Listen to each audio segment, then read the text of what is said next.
xildhibaan Siciid Cabdi Cabbaas oo ka mid ah xildhibaanadii hore ee golaha deegaanka ee degmada Celifin ee gobolka Sanaag oo maanta warfidiyeeka kula hadlay degmadaasi Celifin ee gobolka Sanaag ayaa hambalyo bogaadin ku aadan qabsoomida doorashooyinka isku sidkan ee golayaasha wakiilada iyo deegaanka ku amaanay madaxweynaha Jamhuuriyadda Soomaaliland Mudane Muuse Biixi Cabdi anigoo xildhibaan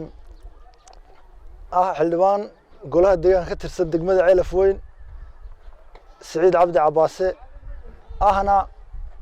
gudoomiyaha xisbiga kulmiye ee degmada Celifin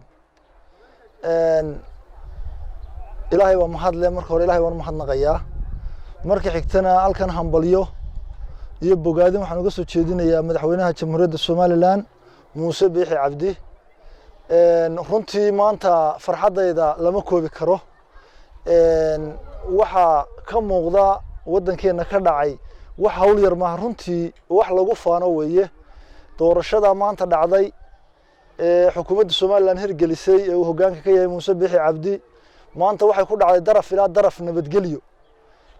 runtii waa wax cadowga Soomaaliland uu ka xumaanayo xabiibka Soomaaliland uu ku diirsanayo aad mar labaad iyo mar saddexaad ba madaxweynaha Jamhuuriyadda Soomaaliland waxaan ugu hambalyeeynaa dadaalka iyo juhdiga badan uu ku bixiyay inay ku qabsoonto nabadgelyo iyadoo aan ka dhicin doorashadan oo kale hore Soomaaliland ba oo ay tahay laba doorasho oo isa saaran awal hal doorasho ka dhici jirtay waxaan filayaa anagu waxaan joognaa degmada Celifin waa meelihii ugu badnaa ee laga baqayay waxyaabo badan in badan ka jiray nabadgelyo xumadu waxaan fili karaa waa doorashada aan laba ciyaar la kala qaban alxamdulillaah rabbil caalamiin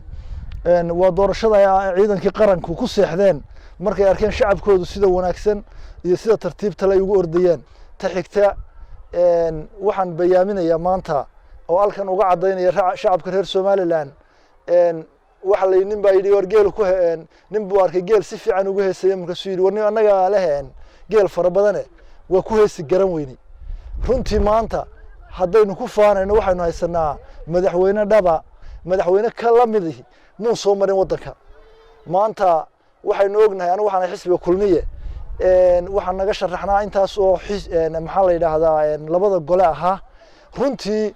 nin kasta oo ka sharaxan xisbi xaakimka dadku waxay tuhunsanayeen in lacag laga bixinayo in qarash la gelinayo madaxweynuhu go'aan buu soo rogay oo yiri ninka cid iyo ninka wadani iyo ninka kulmiye si siman bay u ordayaan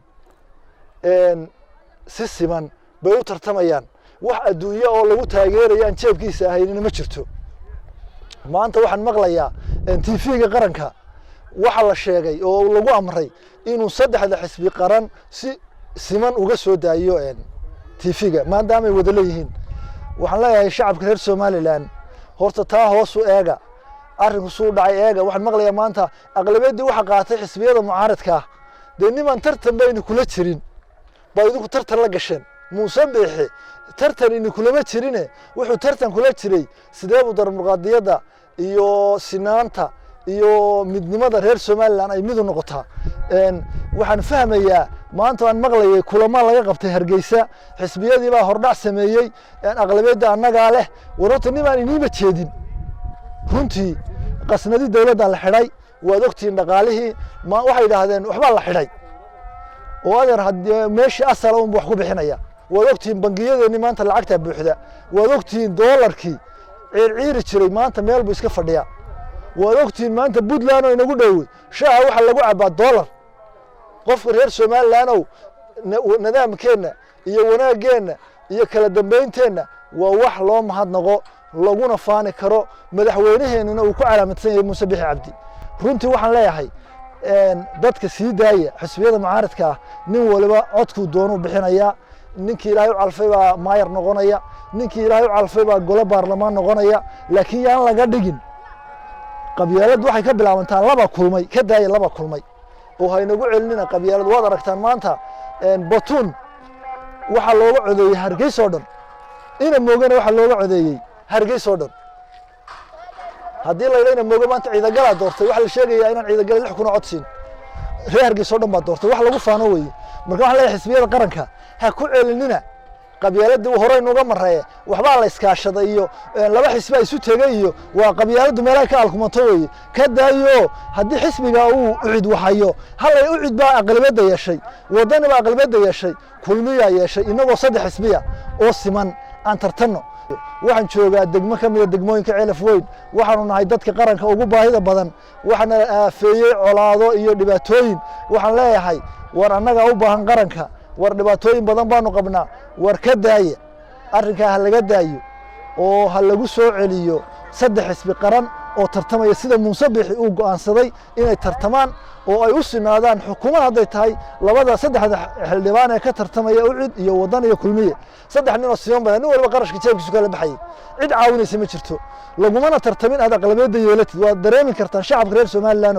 haddii lacag dawladda gelin lahayd cidda soo bixi lahayd waa la garanayaa laakiin kuma tartamin Muusesan waa xiray kaydka qaranka waa xidhanaa oo xisbiyada waa naga xidhnaa waxaan leeyahay oo aan war dheer ku diraya war aan ku mahadnaqno madaxweynaynu haysanaaye aan ku mahadnaqno shacabka Soomaaliland Allah u tayo. Assalaamu calaykum. Wa Maxamed Suuta, telefishinka qaranka Soomaaliland. Ceelaf Weyn.